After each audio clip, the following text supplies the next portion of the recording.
Hello, everyone. I'll give you a second to get connected to sound. Hello, and welcome to the Brooklyn Rail's 1260th New Social Environment. I'm Magley, a programs associate here at the Rail, and I have the pleasure and privilege of being your MC today for a conversation featuring Monica L. Miller and Richard J. Powell. And now I'll introduce today's guest and host. Monica L. Miller is Chair and Professor of Africana Studies at Barnard College, a specialist in contemporary African American and Afro-diasporic literature and cultural studies. She is the author of the book Slaves to Fashion, Black Dandyism and the Styling of Black Diasporic Identity, which inspired Superfine Tailoring Black Style, the Spring 2025 Costume Institute exhibition at the Metropolitan Museum of Art, and the subject of today's conversation. A frequent commentator in the media and art worlds, she teaches and writes about Black literature, art and performance, fashion, cultures, and contemporary Black European culture and politics. And our host today, Richard J. Powell, is a John Spencer Bassett Professor of Art and Art History at Duke University. He has written on a range of topics, including such titles as Cutting a Figure, Fashioning Black Portraiture, Going There, Black Visual Satire, and Black Art, a cultural history, excuse me. And his forthcoming book is Color Struck, Painting Pigment Affect. And with that, I will pass it over to Richard to get us started. Thank you, Magali, and welcome to everyone. I'm so honored to be in conversation with Monica Miller today. I'm sure many of you have seen Superfine, and it is truly an extraordinary exhibit. So I've been anxious about having this conversation today. Welcome, Monica Miller. Thank you so much, Rick, and I am delighted to be here with you. Your work was an inspiration for me, beginning my work. So this feels very, very special to me, in that we get to have this conversation because I've been thinking about you for 30 years. Wow. Yep, Wow. yep. Okay, well, without further ado, Monica, now that Superfine has been on view for 4 months and is about to embark on its final month at the Met, what are your takeaways about the Met presentation, the publication, objects that you wish you had included? Right. Any thoughts about how you might have done things differently? Oh, that is such a good question to start with. Let's start with the ending. Um, I guess my main takeaway, and I think about this pretty frequently, is a combination of being very overwhelmed, but that also kind of graciously, I hope, graciously receiving the enthusiasm that the show has generated. When I'm in the galleries, giving tours, or like when I'm at the end of a tour or something like that. I mean, the amount of folks who come up to me and thank me and or tell me their stories, which is like the best part, is really amazing. So I feel like everyone going into the show, I mean, I hope, what I'm feeling is that people really have a recognition, right, of something that's they recognize themselves, they recognize family members, they recognize kind of modes of being, right? And that recognition and familiarity, I'm really happy that it ended up that way because we were hoping that was the case. So that's one of the takeaways, is that the response has been phenomenal. I'm still processing it and probably will be for a long time. Um, but I'm also really happy, and I know that we're going to talk about this later. I'm also really happy that there's so much about the show that was collaborative, right? So, the exhibition catalog, in addition to just the exhibition itself, right? I'm really happy that the collaboration seems to have been one. I'm a very collaborative person. I work that way. Um, it was a happy collaboration, right? So, I mean, I'm also glad that I think like some of the takeaways, like all of the folks that were involved, I think we feel pretty good about it, and that feels like a good thing. Um, let's see what else. Oh, two other takeaways that are really amazing. One is related to the catalog, right? The catalog includes essays by people like yourself and many other scholars, artists, folks in Black fashion studies, some people with a particular take on different moments in fashion history or American history, right? So I'm really glad that the exhibition catalog also includes these really diverse voices. It was really fun to kind of bring people into the conversation so that, people really had an idea that, dandyism, I'm presenting a view of dandyism, but there are many views of dandyism, right? And that there's different entry points. That seems like that was a good thing. The other thing is it's just been Fashion Week in New York, and the designers in the show, right? I mean, the show is really designed to really highlight contemporary fashion designers, and some of the younger, less established designers in the show are really got to shine during Fashion Week, and it feels really good to have made, to kind of, again, had the ability, right, to shine a light on their work, right, and for them to be getting a little bit more, the attention they deserve, right. That has felt really wonderful. So those are really some of the good takeaways. In terms of what I would do different, I'm not sure I have the perspective to say that. Um, yeah, I feel still very much inside of it. So I don't think I have that perspective, but yeah, I'm not sure. Did I answer that question? That was great. I want to Okay. follow up on something you said earlier about Sure. the responses that you Yeah. got. And Yeah. can you share with us a very specific response that you received from someone in the public that really stuck Yeah, in I your mean, head? I get them all the time, which is amazing. So I can think of two. I last night received an email from a high school student. She's 15, and she said, I wrote a love letter to Dandyism, and it would be so great if you would read it, right? So I click on it, right? And the love letter it starts out like not as a love letter. It was like, basically she's saying that when she saw what the exhibition was going to be about and she started thinking about it, she got really angry because she wasn't sure, right, that the Met or and I know this is a part of our conversation that the Met was going to be able to do this properly, right? And she didn't know who I was, and she was just like, what, right? So she went to the library, started doing some reading, right? Started writing an essay about Black dandyism and her relationship to this exhibition. And then she came to see it. So she came in like ready to like, critique, critique, critique. Like that was her thing, right? She's, I'm going to go in here and get the ammunition. She got inside and she said, I mean, there's just like one line in the essay that's brilliant. She's like, she got inside and she realized that she has what she called a 15-year-old brain. What that meant is she's like, I don't have she's like, my brain is not developed. I did not understand what was going on. She's like, I went inside the exhibition and I was just like, moved, blown away, learned so much, like was really like, she was in there for hours, right? And came away saying that, that she was really, really happy that the whole process helped her discover her quote unquote learning self. Wow, that's a gift. I mean, this was That's a last night. I gift. couldn't believe it. I was like, yes, a learning self. I was like, do we not all have a learning self? And can we not like bring that self with us, right? I mean, whether we're 15 or 55 as I am, right? I mean, it's like the learning self. I was just like, okay, thank you, right? So that was one. Another, I was in there the other day in the galleries giving a tour, or it might have been with a class. I'm teaching a class as well.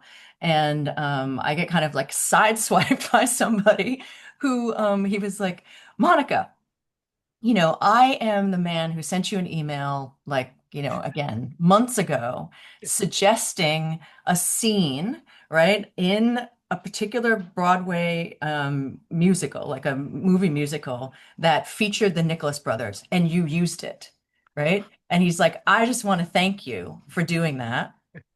And he just, gave me a big hug. I mean, it was a whole thing, right? And we had been thinking about that scene, but I was also really glad in that moment that I got a chance to thank him. just for, people send, they send reactions, they sent suggestions, right? All kinds of things. So yeah, that's just like a slice of what's going on.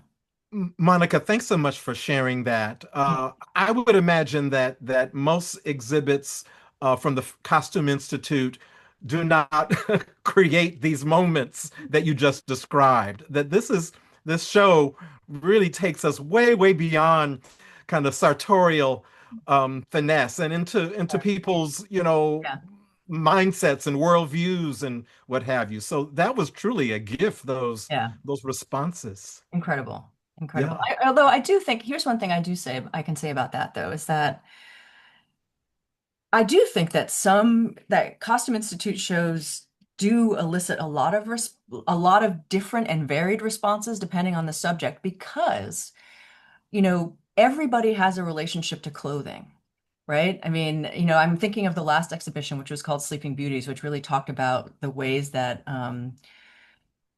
bodies inhabit clothing and the kind of relationship between the body as a kind of living thing and clothing in relationship to that. So there was one moment in that exhibition where they extracted all the smells out of a dress, right? And it was like onion because it had been worn in the kitchen and sweat and it was the body, right? So there is a way that there are different kinds of responses I think that that people have to garment-based exhibitions, right? Because we all get dressed, right? And in some ways, there's a huge opportunity, right, with a garment-based exhibition in terms of engagement, right, and teaching, right? If you have sometimes, which was a challenge for us, if you have the archive, right?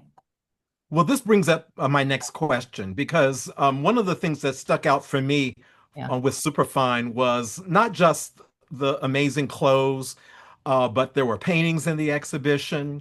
There were all these documents that were connected to fashion and history and time. There were photographs. And I was thinking to myself, this is not a Met show that I'm accustomed to seeing. I've seen shows at the Met, particularly in the Costume Institute, which have primarily focused on the clothing itself, with Mhm. some photography, of course. But this show literally goes across Yeah.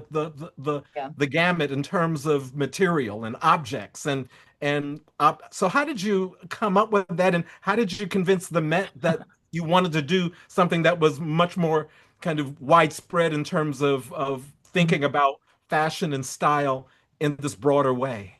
Yeah. I don't know if I convinced them because they invited me, right? And I think they knew uh, by the time that I received the invitation, which was not at the very beginning of their own process, right? They had been thinking for a number of years about Black designers and the ways in which they were engaging history, which is in some ways how the curator in charge, Andrew Bolton, got to my work, right?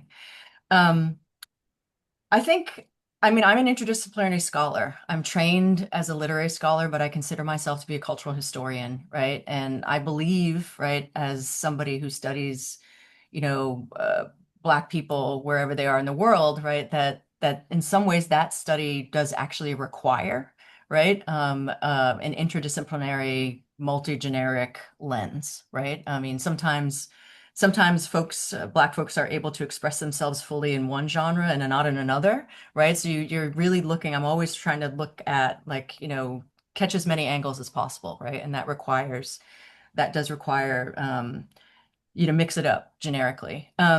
It also comes the exhibition is really based on my book, right? So my book really also was very much like looking at literature, looking at print culture, looking at film, looking at contemporary art, looking at photography, right? So that was already there. So one of the things that we did at the very beginning of the process was to kind of, take my book apart, right? And literally like put it up on a wall and say, these are moments that I've already, you know, digested in a certain way. And these are the things that were associated with that. And then to expand that timeline, right? And then to think about it thematically. Think about it more thematically, which is how we got to some of the things in the exhibition. Also, it's the archive, right? What I just mentioned. If you're looking for garments that have been made or worn by enslaved people or Black people before the 20th century, the archive is limited, right? Things were not saved. And if they were preserved, like the livery garments that we have at the very beginning of the exhibition, um, they were preserved for not by people of color, Black people themselves, right? So we had an archive challenge. So one of the things that we felt was necessary to do was to fill in that sartorial history with the things that were actually recording it, which were paintings, right? Paintings of the enslaved with their enslavers, sometimes paintings of them alone, right? But very, very dressed up in liveries and other outfits. Decorative arts, right? There's a beautiful what's called a crinoline group in the exhibition, which is like a little tabletop sculpture, right? That also shows the kind of disposition of a fancily clad Black enslaved person vis-a-vis their enslaver. So we had to use other things, and that was great, actually, especially the paintings. I just want to say one thing about the paintings. When you also are putting together a garment-based exhibition, you need to think about, I mean, at least I really wanted to think about embodiment, right? As a cultural historian, I study the body and the clothes, right? I'm interested in the way that people move through the world, right? And in some ways, performing their identities and their ambitions, their politics, all of that stuff. So to try to figure out how to get the bodies in, right? Or for us to be seeing people, right? Actual people. That's where the paintings became really, really important, as well as the film, right? So that you could see embodiment in certain ways, even if it was stereotyped, right, or caricatured. Or in the films, right? Their films often are about movement and music, right? So that we see, bodies in motion. So that was really an important part. And the day that the paintings were hung in the exhibition, like before we had a bunch of, we had some of the mannequins in there and whatever, but the day the paintings came in was just an unbelievable moment because all of a sudden, like, the people, right, arrived, right? We could see their faces. It was really beautiful. That day was a very beautiful day. Thank you so much for explaining that for our group. I think that sometimes people don't realize the how complicated and at the same time how exciting it can be to move across media to Yeah. make Yes. a larger public display come alive. Yeah. Um, I also wanted to ask you, I wanted to kind of step back a little bit from the exhibit and talk about what it means to organize an exhibit at the Metropolitan Museum of Art, one. But also, what does it mean to organize an exhibit at the Metropolitan Museum of Art that's going to be connected to the Met Gala? I just can't imagine Yeah. what it would take to do both successfully. So please share a little bit with us about that. Sure. And I'll admit something, which I mean I've said before. It's like when I was asked to curate the exhibition or guest curate the exhibition, along with the curatorial team, which I'll say more about in a minute. um, I did not actually, I was kind of really busy, right? Not with that, but with like the other part of my life, right? Here at Barnard. And it didn't hit me for maybe even a couple of weeks before I figured out that the exhibition would be tied to the Met Gala. I mean, and then when I figured that out, I was like, it was like, just, yeah, another moment. Um, but in terms of putting to do the exhibition, I mean, we talked a little bit before this, but the timeline is very short. Like the Costume Institute exhibitions are fast and kind of furious because they happen at such a large scale every year. So putting the exhibition together meant working with like teams and teams and teams of people, which was really phenomenal, right? As I was saying before, collaboration is how I work. So it was really um, sometimes intimidating, but often thrilling, right? To be working with, an editorial team, a design team, a curatorial team, teams, right? And everybody on those teams was just like, we are here to get this done, right? And academia doesn't work that way. So it was a real pleasure, right? It was just, I was like, Yeah. oh my God, these people, everyone's doing their job. Everyone is excellent at what they're doing, and we are just going to get this thing done. Like the biggest group project I've ever been involved in. So that was phenomenal. Like I mean, folks that I met during that process at every stage were just like on it, on it, on it. And I took a lot of, it was really helpful for me because I haven't done this before. I mean, I've done some consultation, but I've not done this before. And um, their expertise convinced me that it could happen, right? That it could happen. And like again and again and again. So that was so great. Um, in terms of the relationship to the gala, like, the exhibition is always in relationship to the gala. So this, so there are some real typical and normal pieces of that, right? That happen. Um, there were some special pieces related to this exhibition, or I think obviously because it was the first exhibition they've done in a long time on menswear, and then certainly the first exhibition that has been centered on Black culture and fashion. And basically what that meant for me is that I wanted to make sure, and we did this in general, not just for the gala parts of it, which are really controlled by Condé Nast, was we were really interested in making sure that, you know, audiences that the audiences for whom this exhibition, involves and was made for to a certain extent were invited into the museum, right? Specifically, right? And then also we wanted to make sure that everybody, right, had a good sense of the argument of the exhibition, right, ahead of time, right? So I really made myself available, right, available to press people, available to, um, you know, uh, editors, available to so many people, right? So that people could talk to me and really learn about the exhibition, learn about my work, learn about like what we were doing. So that was true of the kind of like, movement between what was happening in the curatorial space and what was happening in the gala space. Like I was available, right? And for conversations that people wanted to have. And I think, folks took things seriously. They did their homework, right? I mean, this has been an experience of where I've never had so many people reading my book, right?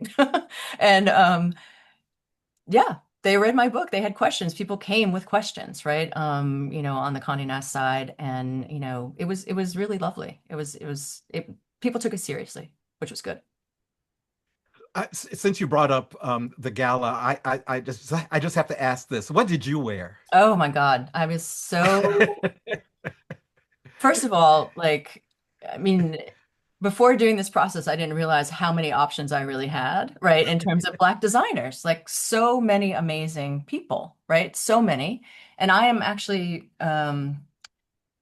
dandyism comes in a kind of minimalist and maximalist, and then everything in between, right? I'm on the minimalist end of this, right? So I was like, okay, what am I going to do? But what I did do is I wore the designer, Grace Wells Bonner.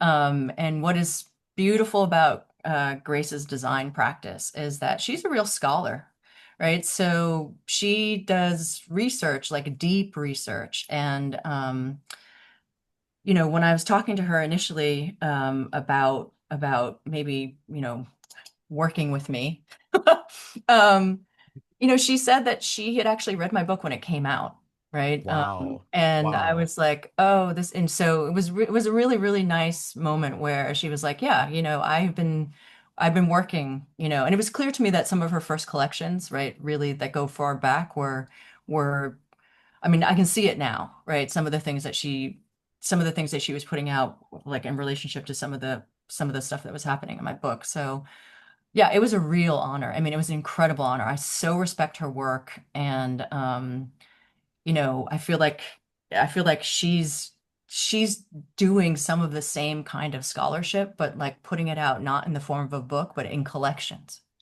right? So it felt really, really amazing to work with her. And I wore an Great. archival piece of hers, which was also fun. A piece that we were going to have at Wow. the exhibition and then change things up. But I was like, oh, I still love that cape. Since you brought up Wales Bonner, I was also Yeah. thinking about what really blew me away with the show, and Mhm. that was this interesting movement between the 21st century Yeah. and the 19th century, sometimes the late 18th century. And I Yeah. was wondering if you could talk a little bit about how, as a scholar, as an historian, and as a curator, you came up with a formula for these wonderful movements between the past and the present, between old and new. Yeah. Yeah. That was that move, right, initially was really, I think, inspired by the contemporary designers that we were looking at, right? The curatorial team that I was working with, the small but mighty group, was me. It was Amanda Garfinkel, who is the Costume Institute's curator of contemporary fashion, Billy De Gregorio, who is the curator of 18th and 19th century fashion, and then research assistant Kai Toussaint Marcel. So we were the kind of, and then we worked obviously with Andrew Bolton, the curator in charge. But, Amanda was sort of, assembling this kind of incredible database of contemporary Black designers, right? And we're just looking at their work, and we were really struck by the fact that, like Grace, not all of them, but many of them design with the history of Black representation, like at top of mind. It's not like, you know, deep in the back of what they're doing. It was like they're really thinking, and we were like, that's so some of the designers are actually providing us with that link, right? To historical figures, different other, other kinds of silhouettes, right? So there was a way that the designers were really bringing that forward. So that was one of the inspirations for that. I also think that some of the designers were doing it incredibly deliberately, and we actually used that work in the exhibition. So, like, Tremaine Emery of Denim Tears, right? He put out a collection called The Great Black Jockeys, and we were just like, what's that about, right? And then once we looked at his references, we realized, right, that he was referring to, the fact that horse racing was the most popular sport in the 19th century, right? And that Black jockeys were the most successful athletes in horse racing by far, right? So people were bringing up these hidden histories, and then also designing toward them, right? So that was part of it. Some of the designers in the exhibition are not doing that, but we did see, say, for example, like um, kind of silhouette similarities, right? So sometimes these pairings are deliberate, and sometimes they're also a little kind of like thought experiments, right? Where we're just sort of like, look at this contemporary garment, and then, how does, like, understanding what this garment looks like help us actually to go back and rethink the past. Yeah, So the, yeah, the the that was display part of was so invigorating for me. I remember walking through and thinking chronologically, and yeah. then all of a sudden I'd see something that Uh, was just created that, as you said, had resonances yeah. with an earlier moment, and it brought to mind for me the importance of history and the Yes. importance of artists always kind of being Janice-like, looking one way but also looking the other way. Yeah. Again, your show really brought that out so nicely. Oh, thank you. And I also just want to say that one of the things that we were also trying to do, and then I know we're going to talk about the design of the exhibition too, is that all of the contemporary garments are, for the most part, uh, kind of at eye level or higher, right? And the historical garments are at eye level, right? So that you can, really, as a viewer, see them in a kind of more intimate frame, especially if there are garments that were worn or made by enslaved people. We wanted people to have that real immediacy. But we also wanted, we wanted to signal time in different kinds of ways, right? So one of those ways is between this movement between historical and contemporary, right? And then, the exhibition also moves from the 18th century to the 21st century, right? So we wanted to make sure that time was being expressed in some ways horizontal and vertically, right? So that we were creating this kind of environment, right? Where you could see the way in which Black folks over centuries and in different geographies, right, and different contexts, right, used clothing specifically, right, as a vehicle of identity, but also generally, right, as that mode of resistance, as that point of resilience, right? Or somebody else describes it in the end, like what you see is repertoire, right? You see repertoire happening or manifested. And I think that we didn't necessarily anticipate all of that, but that's what happened in the end. In the end. Well, again, I was so moved, again, entering the show and engaging with Haiti, Oh, um, yeah. the Haitian Revolution, Yep. Toussaint Louverture. I Hmm. mean, that whole culture of Black men in the Napoleonic era with uniforms and Yep. velvet and epaulets and so I just have to ask you, that must have been an amazing project, a part sub-project within the project to really dig into this Yeah. late 18th century, early 19th century moment that's global between France and the Caribbean. Yeah. And that's like the opportunity that I had and we had to like really expand the research that I had done, right? I mean, my book ends it a certain way and doesn't have everything in it. I've been writing about these things since the publication of the book 15 years ago. So it was really it was a real opportunity to again to think within some of the same time frames that I had thought in before, but like in different geographies, right? And to really think about in this instance, the way that clothing, dress, certain signification around clothing and dress, right? How that plays out in an 18th or 19th century post-colonial environment, right?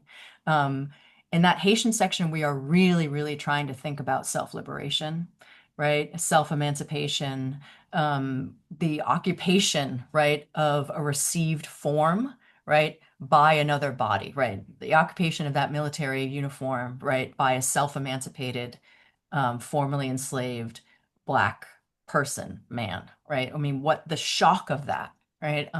The shock and the beauty, right? What that meant for thinking about oneself as in command, right? And having a certain form of authority, right? So that's what we were doing there. I have to say, though, the funny part about the origin of this whole thing is that at the very end of my book, where I'm talking about a group of artists who self-style as dandies and use dandyism in their work, right? There's a portrait series by the artist Lyle Ashton Harris, where he's dressing up as different Black historical figures. And there is a portrait that he does of Toussaint Louverture in drag. That was the starting point of this Haitian section, really, because we started to think about that portrait, which was in my book, and tried to kind of like bring it back to an earlier, like what could be the art historical um, like the provenance to that portrait, right? And that's how we got to, the portraits of Toussaint Louverture, the portraits of Haitian presidents and generals, the portrait that's rolling around in the slideshow here of Thomas Alexander Dumas, right? So it was through that, which is kind of great, you know? And Yeah, it was also, you all did your due diligence. I mean, it wasn't just these clothing, it was the paintings. And it wasn't just yeah, the paintings, it was the buttons and all yeah. sorts of accoutrements that Mhm. were connected to late 18th century kind of sartorial statements. Yeah. And to me, it was just a real contribution to not just fashion history, but really cultural history, understood broadly. Thank you. Thank Yeah. you. Yeah. Moving forward a little bit, Mhm. um, true confession, Morehouse, class of Oh yeah. 75, um, Mhm. Howard, MFA, 1977. So I was so delighted to see your gestures towards Yes. historically Black colleges and universities, Hmm. and a very different era than the 18th century, where Yes. we've moved into the 20th century. Yeah. And could you talk a little bit about that aspect of the show? Sure. Which was a really I love that part of the show. And that's another part of the show that really resonates with folks. Like, people coming through just like, repping Morehouse, Spelman, Fit. I mean, it just, goes on and on, which is great. Um, that part of the show comes a little bit out of a talk I gave many years ago at the museum at FIT. They were doing an exhibition called Ivy Style, right? And I gave a talk there about sort of like Black Ivy style. And but what I talked about was kind of style and fashion on HBCU campuses historically, right? And the earlier work that I'd done on W.E.B. Du Bois, if you look at the early Du Bois photographs of him at Fisk in the late 19th century, these are amazing photos. Like he and the rest of the Fisk graduates are just completely knocking it out of the park. So there was a way that,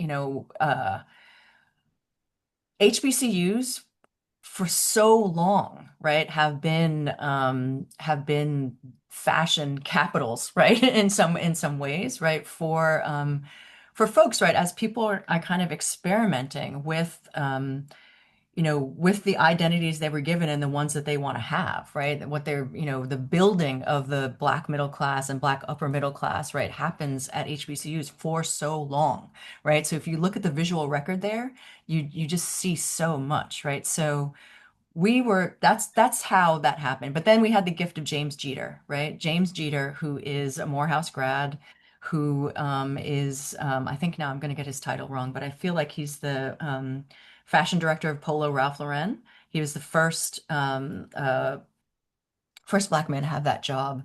He put out this capsule collection that was his first capsule collection. He's done another one now that was really, really, honoring those traditions, right? And thinking about, allowing us again to like wrestle Ivy style out of like the halls of Princeton and to put it back, right, into places like Morehouse and Howard, and to understand that, there is it's not just a Black version of this, right? But a history, right, that has some different kind of origins to it. So James Jeter was really important for us in that particular section. But the other thing, archives, back to archives, places like Howard they have great archives, right? So one of the things we were able to borrow from Howard was Frederick Douglass's pocket watch, right? Which is an amazing, like it was just it's a precious item, right? So some of the HBUs have really incredible archives. So we really, we were grateful to not only exhibit, long traditions, right, of Black fashion and culture questioning, like moving forward, right, but to also actually, exhibit, right, the treasured archives, right, that some of these institutions have. So it was a pleasure. You mentioned Du Bois earlier, Yeah. and one of the things that blew me away was looking at W.E.B. Du Bois's laundry list. Yeah. I mean, how did you find something like that? Yeah, I mean, all of the historical garments and other kinds of objects, like, really meant that we had to search in some non-obvious places, but this was like an obvious place. The W.E.B. Du Bois Archive at UMass Amherst, right? An incredible archive, really actually also well, it's sort of well, I'm trying to think of like it's well organized, right? So you can actually like Du Bois and clothing, right? And some things will come up, right? So, folks aren't necessarily looking for those in the archives of people like Du Bois, or the Frederick Douglass garments that we have in the exhibition, those are at the Frederick Douglass House, right, in Washington, D.C. And you can find them. They're listed right on the website. So there are some sort of obvious places, but those are an amazing find, though, right? Because anyone who has read Du Bois's autobiographies knows that almost every time he won a fellowship or, something special happened to him, he just ran out and bought something. Like he was a real, like that was his thing, that was his thing. So finding that list was like, oh yeah, the laundry he sent out must have been tremendous, right? I mean, because he was, I mean, personally invested, right, and looking really good, and then also professionally, like had to, right? So, yeah, that was amazing. That was amazing. And of So, course, the other fashion plate you mentioned earlier was Frederick Douglass. yeah. And given that he has been so thoroughly documented, his letters, all of the daguerreotypes that exist in the Yeah. in archives, in all of the papers of other people referencing him, they talk about him being very, very self-conscious Yeah. about how he looks, how he's represented. Mhm. And your show really it underscores his real sense of a sartorial self. Yeah. It was, again, another moment that you don't think about when you're kind of in an exhibition, but like as having been on the curatorial side, I mean, to this degree for the first time, when those Frederick Douglass objects came into the museum, the first thing that happens is that, they go into the conservation room and there's a condition report, right, made about them. And when they came in, the conservator Glenn brought us in the curatorial team and said, "Do you want to see the objects right before we start working on them?" And we were like, "Yes," right? But to just be confronted, right, with those objects and, be able to look inside of the top hat we have there. And, Glenn, he was touching it, I wasn't, turned it inside out. And it was like, look, you can see how worn this is. Like Frederick Douglass really wore this hat, like kind of a lot, right? Because it's really well worn. Or you can't see it so much in the case where the Douglass objects are, but like the way that the tailcoat is wearing, right? You can see the sort of warp and weft of the fabric, right? It's exposed in certain places inside of that tailcoat. It's just amazing, and it was really overwhelming, right? I mean, to think like, it's not anybody. It was Frederick Douglass, who wore this coat, right? Who had this hat. I mean, I love his hair. Got that hat onto his hair somehow, right? I mean, it was really amazing. And just, I mean, just such a privilege. I was like, I can't believe that I've had this opportunity because I didn't anticipate it happening. You So, know, as you're yeah, describing your encounters with these objects, and I'm also thinking back to yeah, the 15-year-old who had an epiphany. yeah, Um, I think that one of the things about Superfine that was such a revelation for me is that yeah, this is a show that deals with fashion and history, but there was something quite I'm in other words, objects and the fact that they were worn, hmm, um, and the fact that we wear clothes. I'm trying to describe the feeling. It's the term is haptic.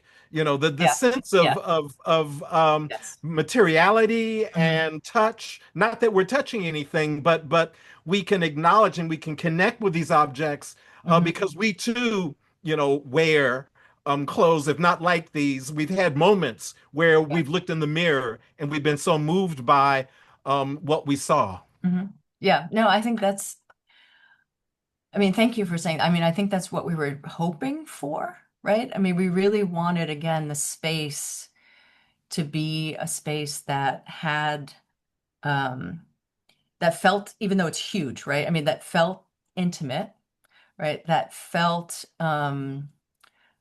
You know, that felt embodied in some way, right? And that also had, a recognition, right, of I'm going to say like challenge and joy, right? So that you would never necessarily like we didn't there's no way to do this exhibition about Black dandyism without acknowledging, right, the oppressive nature, right, of some clothing traditions for the real difficult politics related to like how people have been Black people have been ridiculed, right, for the ways in which they look, right, or have been made to look, or could only look, right. I mean, there's so much there. Like we didn't want to not talk about that at all because it's absolutely a part of the story, but we also wanted to make sure that there was these moments, right, of recognition and potentially of joy, right, of accomplishment, of getting the look right, right, also getting the look wrong, right, in a good way, right. So yeah, I mean, we were hoping for that, so I'm glad that some of that came through, because it was a real, it wasn't just a byproduct. Like we were trying to think of like how to make this happen. Yeah. I was wondering if you could say a little bit about the display, Hmm. how you all came up with Hmm. working with Takwasi Dyson as a designer of exhibition spaces, the lighting. I'll just say that when I walked into the galleries, particularly at the beginning, it was almost like I was entering a kind of a ship. And I Oh. had to kind of check myself, pinch myself. What kind Uh-huh. of ship is this? Is this a spaceship, or Right. is this a ship that crosses the Atlantic?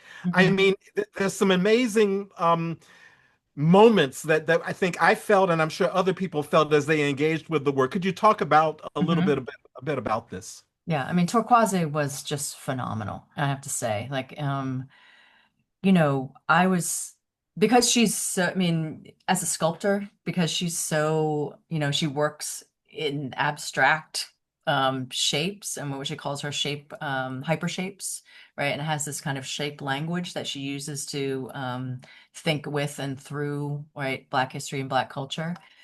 Um, I mean, it was a kind of shot in the dark, to say, would she be, I mean, I love her work, right? And I was like, God, would she, like, what would this look like? Right? But also, like, would she be even interested in thinking about it? And when we approached her, she was like, yeah, yes, let's think about it.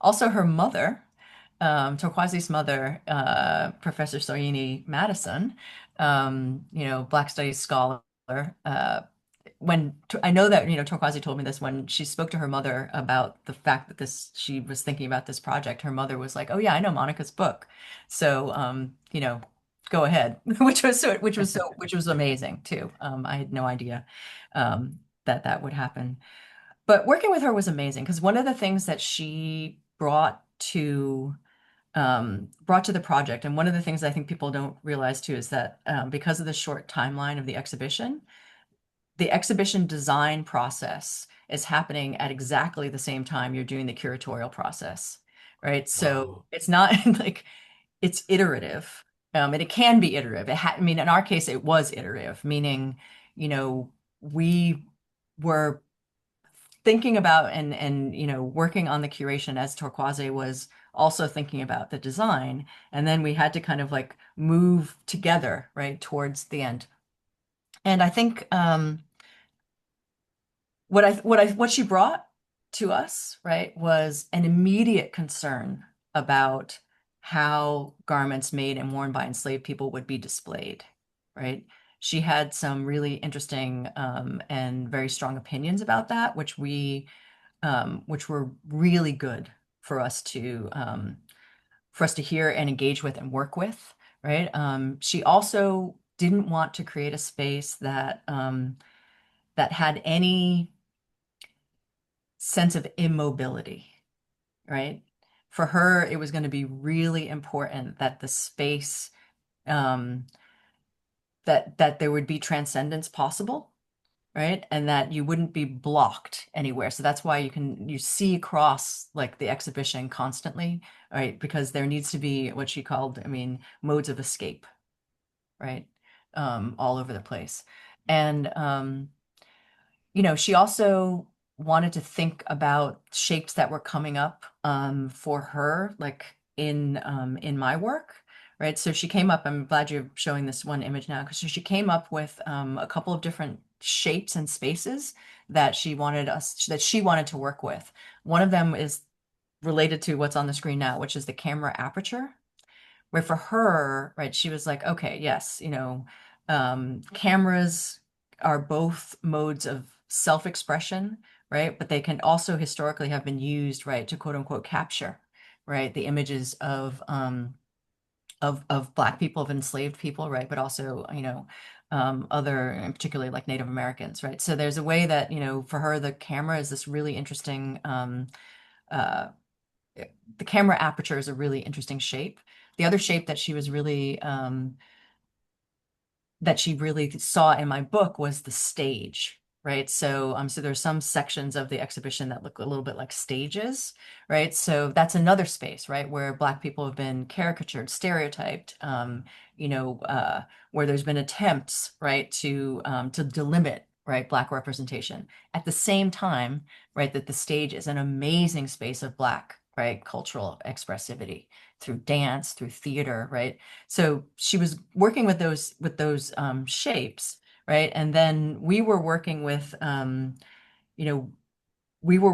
the curation and thinking about like how many themes were we going to have? And then she was like, well, can we bring those together with the shapes? And then it was all in a 3D model,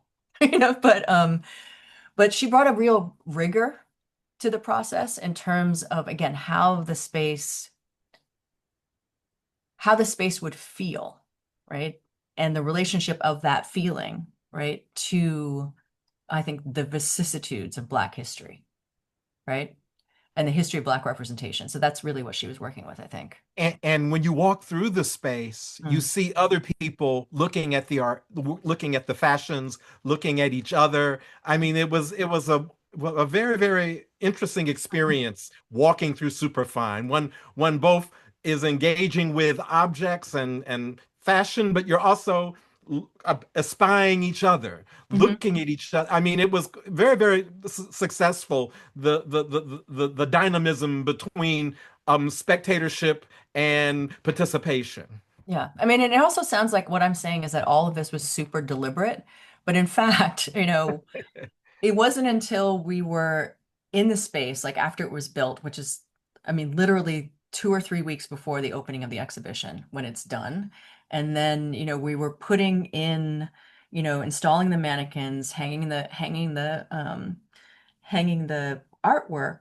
And it was only then that, say, for example, we could see a sight line, right? That was not visible in the same way in the 3D model, right? And we were like, wow, that's great.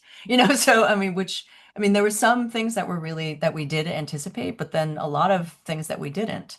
And one of the things that's been fun for me, because I'm teaching a class related to the exhibition, is also like having a much more regular and intimate sense of like what my students are experiencing, because we keep going back to the exhibition again and again, right? They're seeing things that I never anticipated, right? Didn't plan, right? Which is great. So when you say like people are seeing each other, I think that's also like a really beautiful way in which people are creating their own narratives in the space, right? And those narratives are um, they're human, right? So, in terms of being able to apprehend somebody else who is apprehending, right? I think is a beautiful thing, right? Because it's just more humanity. Thank you. I've got one more question, and it has to do with history. Oh, okay. We're 2025, and Superfine opens in 2025. 30 years ago, Hmm. the Whitney Museum of American Art opens Black Male, representations of masculinity in contemporary American art. Some people perhaps know that that was one of Hmm. the very important shows of the 90s. It was Yeah. curated by Thelma Golden. And like Superfine, it's focused on the Black male Mhm. and representations of the Black male. My question, Monica, is um, as you were conceiving of this exhibition, had you thought about these other exhibits that focused on Black masculinity? And if you did, I mean, were there any kinds of thoughts about the challenges that might present themselves with these representations that we know are historically fraught and Yeah. and um, and almost are imbued with a kind of a well, just challenges. Yeah. Yeah. No, absolutely. I mean, I have to say that Thelma's exhibition was fundamental, right, to my thinking, right, at the very beginnings of this project. I never saw the exhibition, but I had the catalog, right? And it came out during the first year or two I was in graduate school, right? So it is literally a foundation for the ways that I developed, right, my own thinking about dandyism and Black masculinity and, the relationship between um, gender, race, class, and its representation, right? It was just so important. I think, I mean, yes, we were thinking about that. And yes, I was thinking about, some of the lessons and controversies, right, that exhibition and others that followed, right, in its wake um, brought up. But, one of the things that I'm hoping also comes through in Superfine and why the dandy was such an interesting figure for me, right, is dandy figures are historically male, right? But at least at their beginning, right? But the dandy figure, right, can can be male or female and is about gender, right? So when a figure is studying above all else to dress elegantly and fashionably, which is the OED definition of dandyism, when a male figure is taking on that study, right, and that study automatically seems to be a feminine act, right? And then, so then, the dandy is always pushing the boundaries of gender. Once you push the boundaries of gender, then you're pushing the boundaries of sexuality. It's often, all of that is related to class, right? It is a figure that is, an intersectional figure, right? That really is kind of, was fascinating to me because it was doing all of that work and I could talk about a lot of things at once, right? Or see, pull different levers, right? So for me, I mean, as much as it's controversial, right, for I think for a Black woman to be writing about Black masculinity, right, or putting up an exhibition or curating an exhibition about that centers, right, Black men, their fashion, their history primarily. Um, I don't know. I mean, I feel like maybe in the same way that Thelma did, I think whenever you not to when you are acknowledging your positionality in that situation, right? It behooves you to do all of the work, right? To do all of the homework, right? To do the work about what that's about, right? But also the various contexts in which it could be um, explained, right? As well as mobilized. So I hope I did that. I mean, I'm really interested in gender. I'm absolutely interested in masculinity and femininity because they are like this, right? I mean, I'm interested in race and class because they're like this, right? So, yeah. I mean, I chose a figure that would allow me to do all of that, right? And then, stuck with the history, right? In terms of where I could see um, where were dandy figures showing up and who were they, right? So some of it I had to follow history, but the rest of it was actually doing my homework. Well, you certainly did do your homework, Tried. and I had a lot it of was help from you. it is an amazing exhibit, and thank you again. I think we're going to do some Q&A now, aren't we? Okay.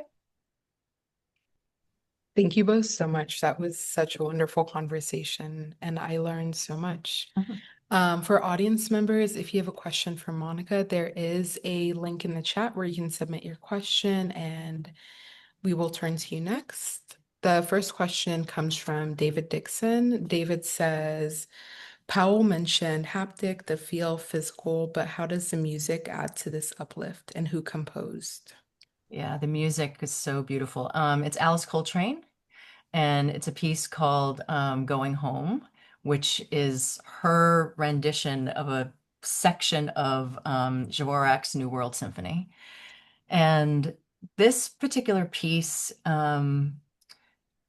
was written from at a moment when Coltrane was making a transition, right? So a transition from, I think, from California to New York, and then like was really moving very deeply into a Buddhist practice, right? Which she became a very well-known, practitioner of Buddhism as well as a teacher. So the piece, what we were hoping for in a piece was that for the music is that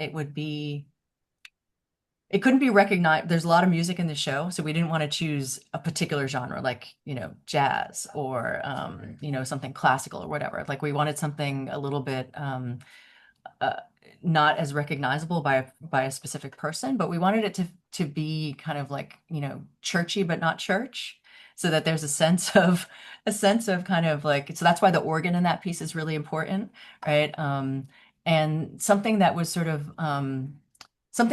of like lifting and holding, right? But sufficiently dramatic, but not of like swings, right? Of drama. The other thing is to say is that Grace Wales Bonner, uh, when Grace puts out a collection, she also often lists a list of books that she's been consulting, and sometimes a playlist, right? That are really related to her collections. The books are fascinating to look at, right? And you don't have to know anything about these books or the playlist to enjoy the clothes. Like they're phenomenal, right? But if you're going the extra mile, right, it's there. And Alice Coltrane is on her list all the time. So that's where the music came from. Also, shout out to Kai Marcel, who was the on our team who found that piece. Thank you for that answer, Monica. The next question comes from an anonymous audience member, and they're asking, can you talk about the story of the catalog? How did the catalog come about, and how did you decide its contributors? What felt easier to explore in the catalog versus to explore in the context of the exhibition? Oh, that's a good question.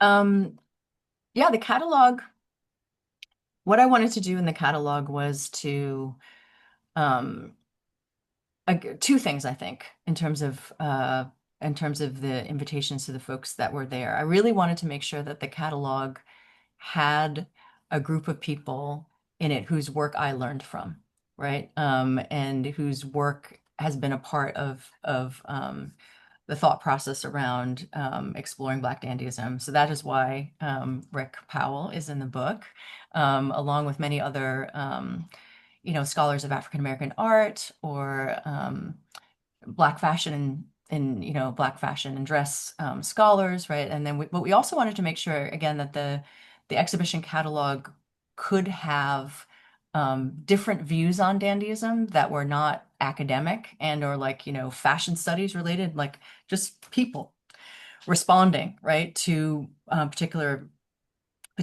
contexts or particular objects in the exhibition. So it was also really fun to ask particular people to write about particular objects, right? And sometimes those pairings are, I think, more obvious than not. But that was also a fun part. Like, what would so and so say about this, right? Was part of the process there. But again, it's related to what I was saying before in terms of trying to help people find different ways into the project, right? Maybe they wanted to read Lewis Hamilton on something, right? But then they find their way to, say, for example, Nigel Lezama's essay on the Dumas father and son in the 19th century France, right? I mean, so that was part of it. But also working with Tyler Mitchell was really cool for this project.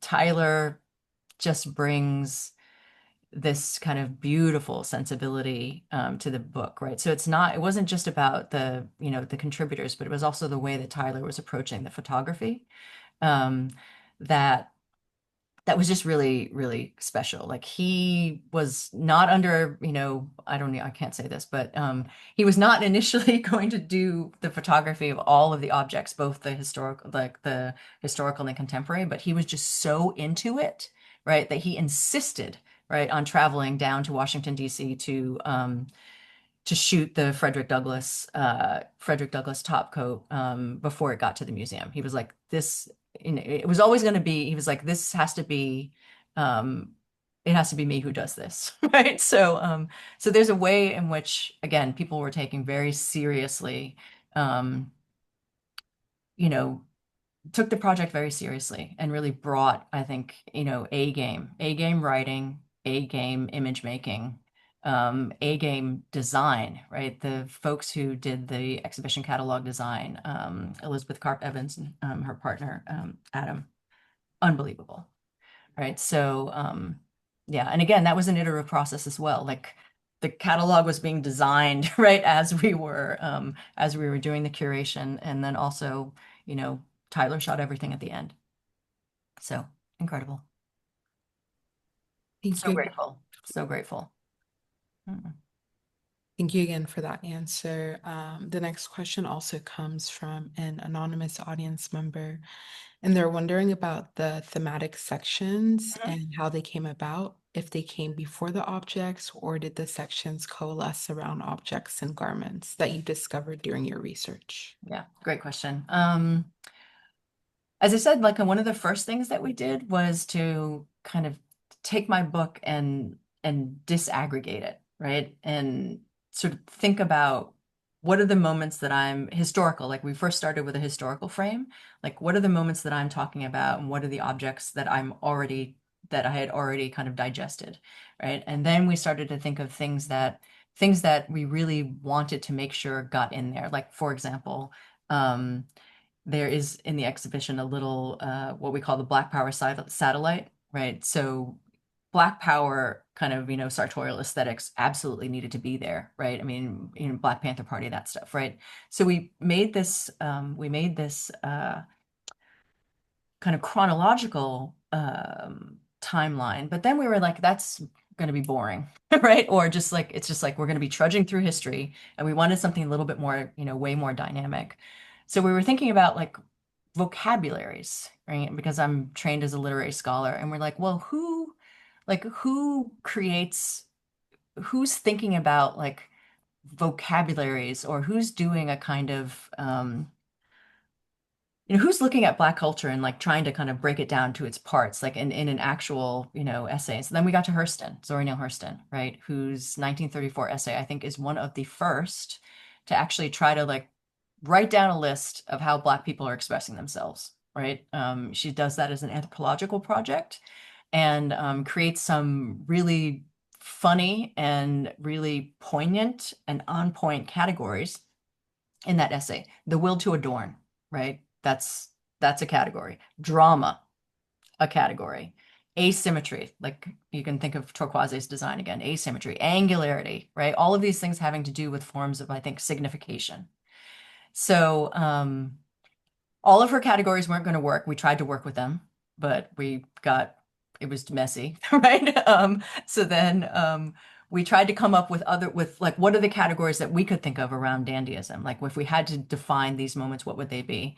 The actual categories that are in the exhibition are not that's where we landed.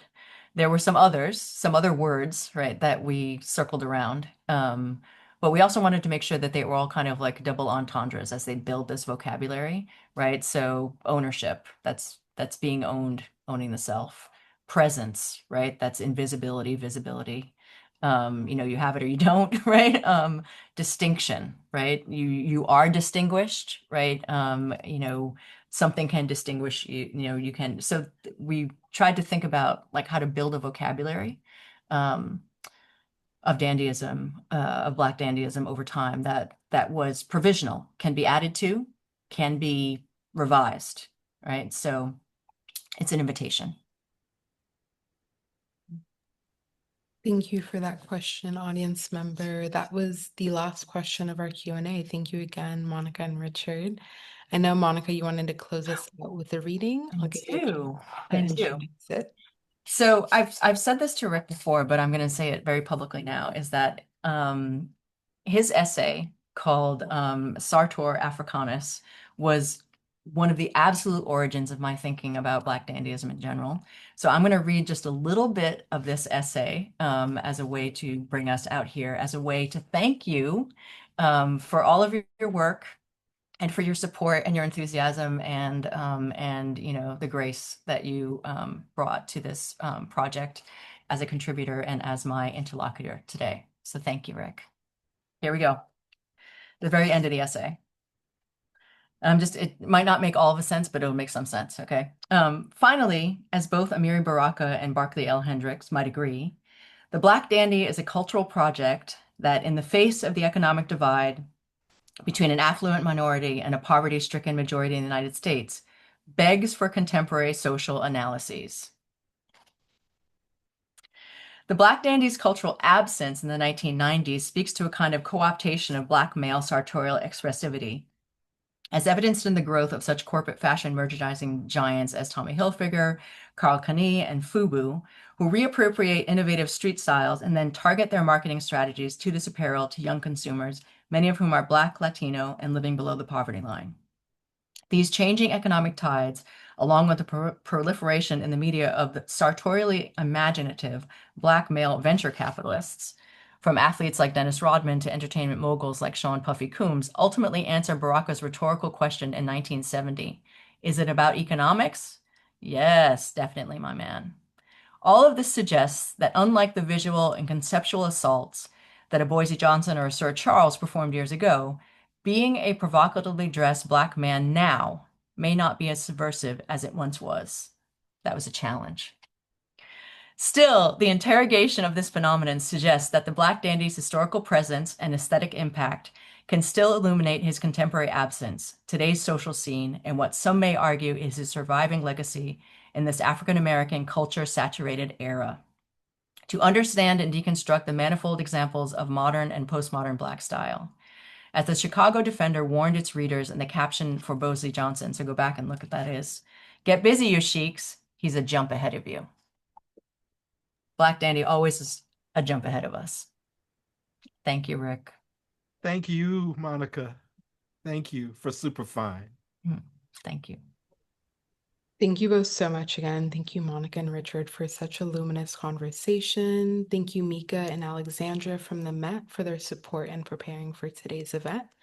We'd also like to thank the Terra Foundation for American Art and Seeger Foundation for sponsoring our NSE program and making these daily conversations possible, and for their support of our growing archive, which you can view on the Rail's YouTube channel.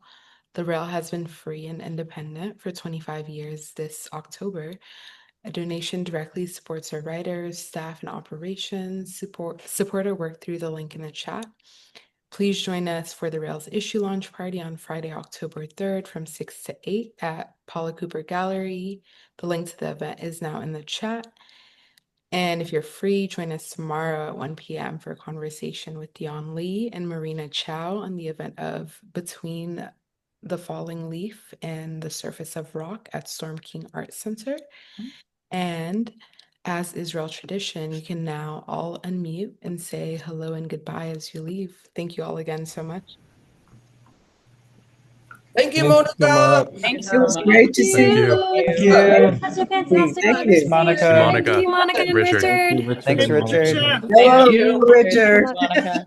Thank you, Richard. Congratulations, Monica. Thank you. Bye. Get a book now.